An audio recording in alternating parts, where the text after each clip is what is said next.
everyone, this is Victor Arco. This is my house and this is my rules. And also this is my channel. And if you're not subscribed yet to my channel, it's the Victor Arco's channel. And hit the bell button for notification, guys, in order for you to be notified for my next vlogs. So ngayon guys, mahangin. Ang lakas ng hangin today. So this is the last days of summer kasi pababa na yung temperature. Papunta na kami sa autumn. So I'm so excited guys kasi mag-iiba naman yung leaves, magkukulay yellow, something orange. And this is the pre-autumn kasi bumababa na yung temperature dito sa France guys. So I'm so excited kasi iba na naman yung dynamic ng lifestyle kasi syempre malamig na naman sa mga tao nasa bahay lang palagi, hindi naman palagi, so yung ibang tao naman outgoing persons, nasa labas sila. Pero guys, hindi pa rin tayo tapos sa pandemic, so mag-iingat pa rin tayo. And sending you all my love, my care, and my healing energy sa mga taong may sakit sa buong mundo guys, across the Pacific Ocean, across the Mediterranean Sea, across the Atlantic Ocean. Love, love, love, and voila!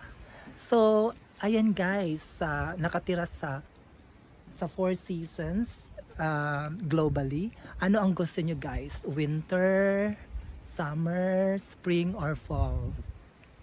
Ano yung gusto nyong season guys? For me, I love winter and spring.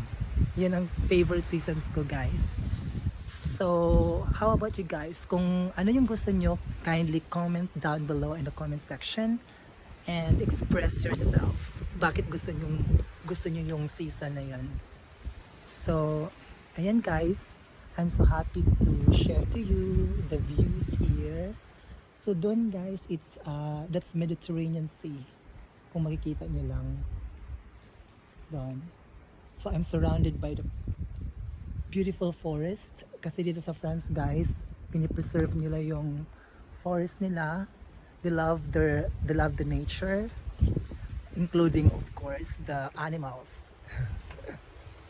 So ayan guys, I hope that everyone also loves the nature para ma-preserve natin ang ating mundo na ginagalawan. Let's protect our planet and let's make Earth green again. So my message for today guys is love your family, of course, your friends, and most of all love the nature because ito yung tahanan natin. Without it, without the ecosystem, we are nothing. So hindi lang natin mahalin yung pamilya natin, mahalin din natin ang nature natin guys. At of course yung friends natin, that's natural. But most of all, we have to love the nature.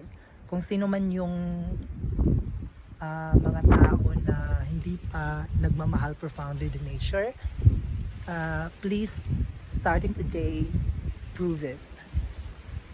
And sending tatay. See you in my next vlog.